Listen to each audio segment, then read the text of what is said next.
there's these systems of symbol interpretation. I mean, there's inherited wisdom in astrology from thousands of years of interpreting the signs and symbols, and that's really useful. However, it's not the end of the story, and there's a whole range of ways to interpret anything. So I think it's really important to also be like empowered in yourself. The same thing with the eagles, because I also have a relationship with eagles. I have two pieces of Sarah's artwork with eagles in it too, by the way. Um, and to find out what it means for you. Like Heather was saying, okay, eagles show up for me when I'm doing, as I'm going through a transition or I'm doing some, so that you can make your own meanings for that. And I think just the learning to think symbolically and to be observant is the most important part. And then not to always feel like you have to have somebody else tell you what it means. Trust your own feeling about it and your own intuition, which actually ties back nicely to this topic of the body. I feel like the most important thing I would want to say on this topic is that we have so much influence over our own health and well-being. And it's all, again, like counter conditioning. We have to unlearn everything that we've been told by doctors and other people about things being very set in only one way. And there's all this evidence coming out now about actually the breath work, that breath book that Sarah talked about last week. I've been reading that, and it's incredible because they're like, oh, you can actually influence all these health conditions just by changing how you breathe. And to me, that was just another reinforcement of how much power and influence we really have over our own bodies and our health and our experience of being alive. And so another aspect to how human life and all life is affected is by the sun. And the sun has an electromagnetic frequency that is very much affects our physical heart. And so actually what goes on with the sun affects us, all those on the planet with a heart. We are all affected by the sun. And so one of my very imperative holistic practices that I do on a daily basis is I sun gaze. And if you have followed me, I have talked about this all the time, but I stare at the sun for at least a minute every day, a low-lying sun. So whether I try to do it when the sun first comes up.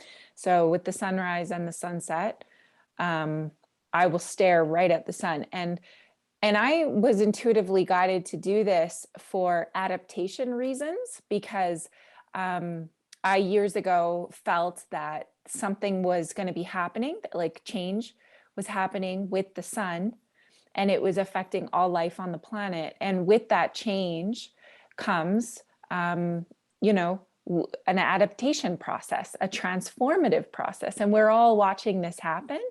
And so I think on a personal level, I'm experiencing all kinds of things physically in my body, but I find my one anchoring thing, like the one thing I can do to not only keep my nervous system somewhat level, but is the sun gazing. I swear by it.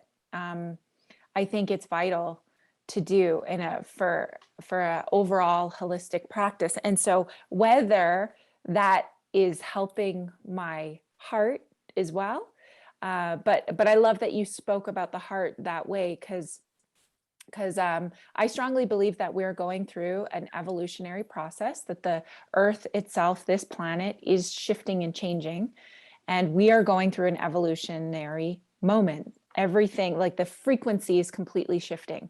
And what you get with frequency shift is you get all kinds of changes that will show up in weather, even in like with viruses.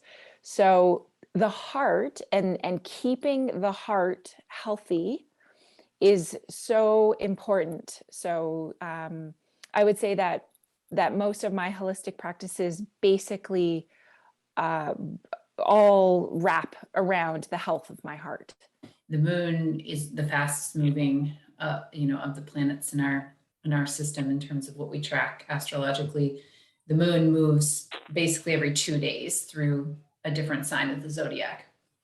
So it's always something to look at in terms of primarily emotions, but the moon also in astrology symbolizes the body and it symbolizes emotions both. So sometimes it can be a physical thing or it can be an emotional thing that will happen as a result of the changes in the moon. So there's the moon phase, and then there's also the sign that the moon is in. So like this weekend with the full moon started in Libra on Friday, and then it transitioned into Scorpio on Sunday. It's very different energy.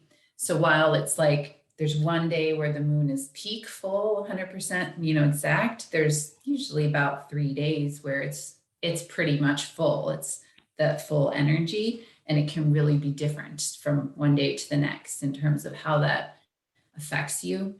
So one of the only things in astrology that really changes like that fast. So when you're looking at really quick changes in how you're feeling, the moon is a good place to look. And there's a lot of free apps you can download that will tell you the phase of the moon and the sign of the zodiac that it's in. It's a good way to just kind of start tuning into that stuff if you're interested.